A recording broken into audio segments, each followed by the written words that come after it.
আপনি 5 বছর কাউকে ভালোবাসেন বলে আপনার এত আবদার, আপনার মা আপনাকে যে 20 বছর ধরে ভালোবাসে, আপনার মার কি কোনো আবদার থাকতে পারে না? আপনার বাবার কি কোনো স্বপ্ন থাকতে পারে না? এমন অনেক মাও তো আছে নিজের বিয়ের শাড়িটা যত্ন করে রেখে দিয়েছে। মা কেন রাখলি গো?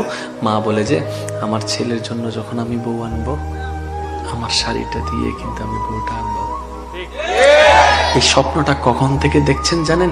যখন আপনি কোলে ছিলেন, যখন আপনি কোলে ছিলেন। ও আমার যুবক ভাইয়েরা, হয়তো আপনার মা আপনাকে বলে নাই, আপনি যখন কোলে ছিলেন, কোলের মধ্যে দুলতো, মা স্বপ্ন দেখতো এই ছেলে বড় হবে, একটা ঘরে বউ আসবে, নাতি নাতনি হবে, আমি বুড়া হব, নাতি নিয়ে খেলবো, আমার বউটাকে আমি আমার শাড়িটা পরাই আনবো। 20 বছরের স্বপ্ন আপনি ভেঙে দিচ্ছেন মাত্র 5 বছরের কারণে। সেজন্য পালায় বিয়ে করলে সুখ হয় না।